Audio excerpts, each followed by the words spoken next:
have it, or undermine the very grounds of your self-respect as a human being. That's it. So,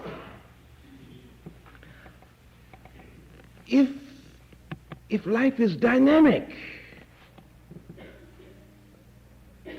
then it is compulsory, automatically almost compulsory for me to deal in terms of goals, of purposes,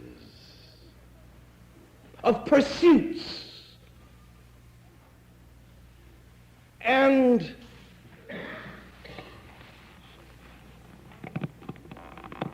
I become increasingly conscious of the fact that I can hold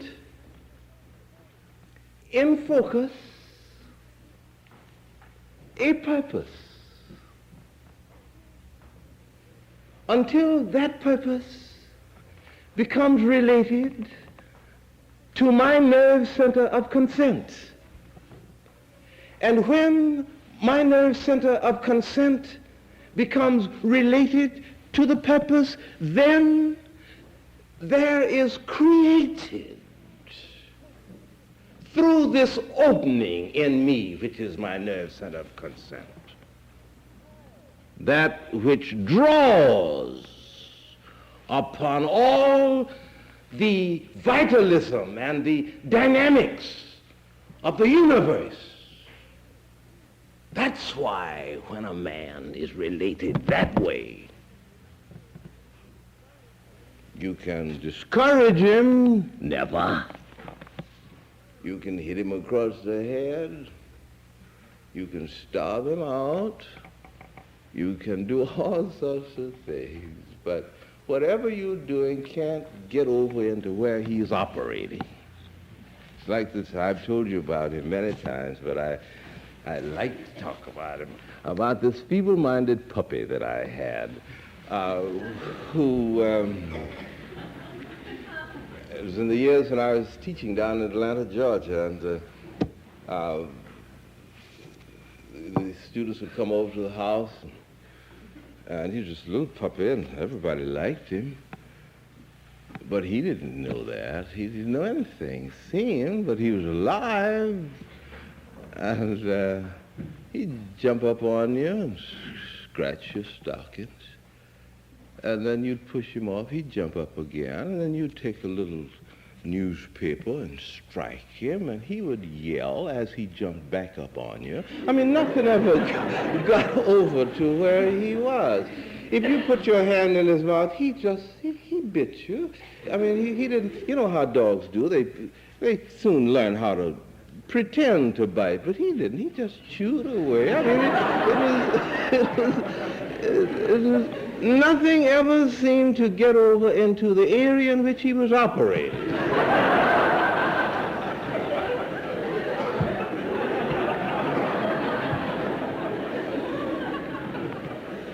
Well, now that's the thing that happens when. Now get the process, because it's very important that we understand this. When the goal, the purpose of your life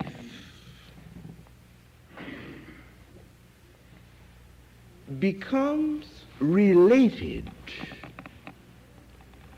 to your nerve center of consent.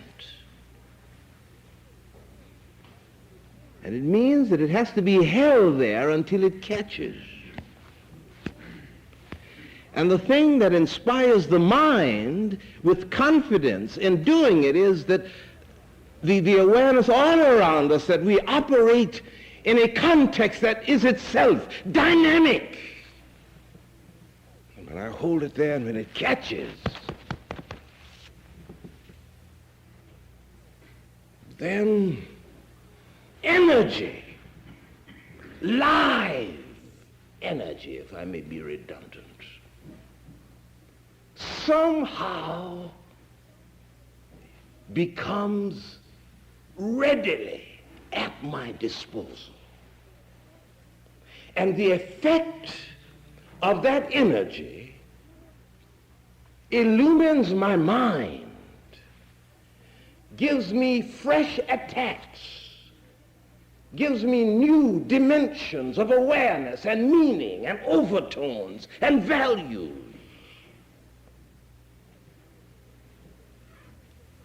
And it seems that my life now begins to take on a significance.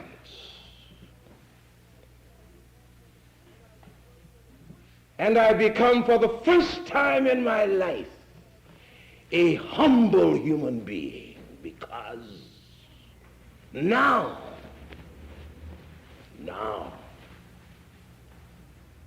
with this in focus, I see what kind of person I must become in order that in the living of my life I do no violence to this thing that has become now one with my nerve center of consent. And I discover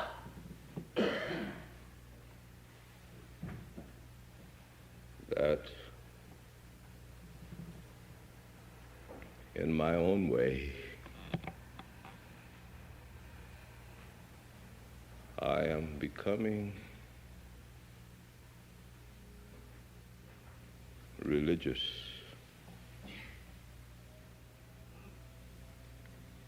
That a new kind of reverence begins to move over my life. And my values are now measured by their relevancy to this. Now let me hasten to say before I stop that do not be discouraged by what I'm saying. That because you think that I'm thinking about some great big vision of something, some great overwhelming goal like I can think of one like a world government or some other tremendously dramatic something. No, that may be.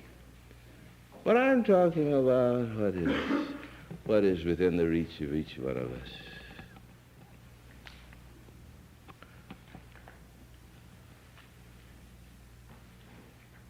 Suppose you say,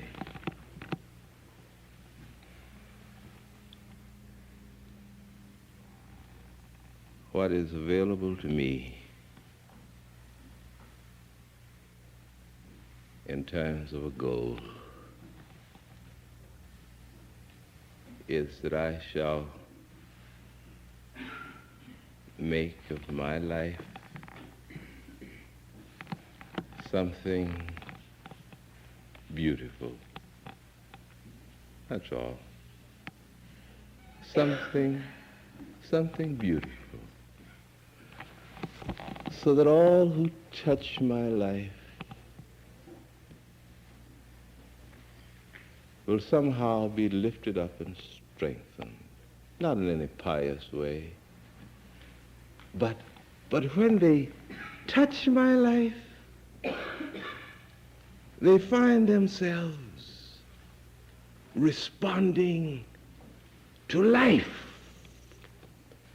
That they find themselves just a little more in possession of themselves, just a little heartier, a little happier, a little less discouraged, nothing dramatic, but just a little less discouraged, just a little more hopeful, just because they touched my life.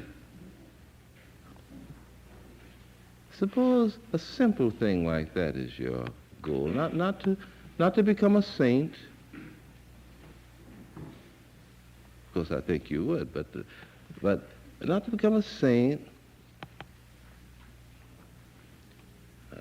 not to have any heroics. I don't mean that, but just where you are, with your own burdens, with all the enclosures of your life, with all your routines, all your cares, all of the duties that enmesh all your feeling tones, just where you are. Suppose there,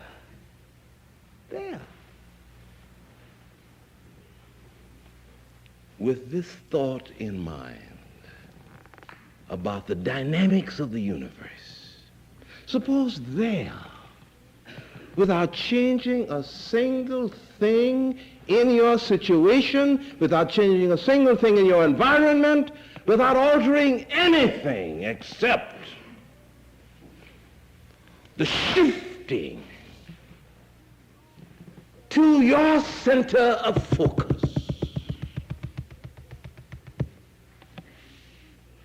the real possibility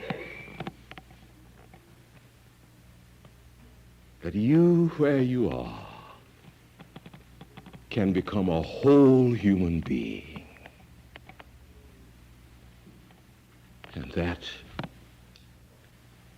And that you can hold that possibility before you with such intense clarity and no fever, intense clarity, until at last the fluid center of your purposes begins to take it into account more and more, more and more, more and more, until now, when you aren't thinking about anything, you find yourself moving in that direction. When you are thinking about something, you find that you relate it to that. And then in the moments when you're quiet, and if you are consciously a religious person, in the moments when you pray to God, you stop burdening him with all the recitals of your burdens, filling the time with all your hostilities. Instead, it becomes a time when you check the rhythm of the fluid center of your purposes. You check it, that's all. Check it. And once the rhythm of the fluid center of your purposes is a part of the great movement that undergirds and bottoms life itself, then prayer at such a time becomes renewal, it becomes refreshment, it becomes a heightening of perspective, it becomes all those things. And when you come out of it,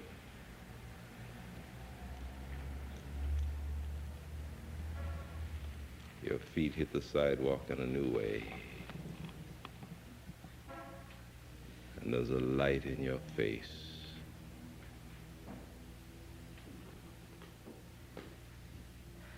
That had never been on land or sea before.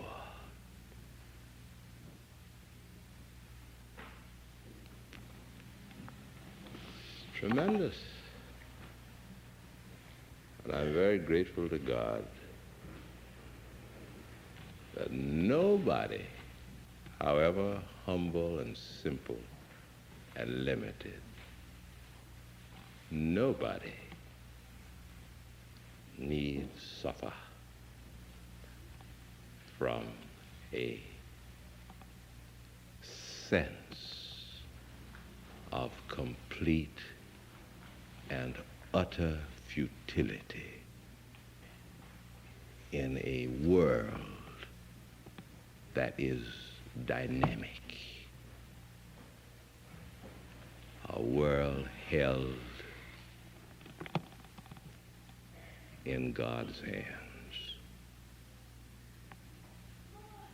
So get up off the ground.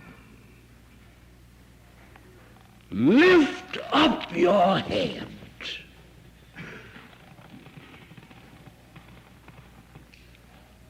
All of the resources of God are yours.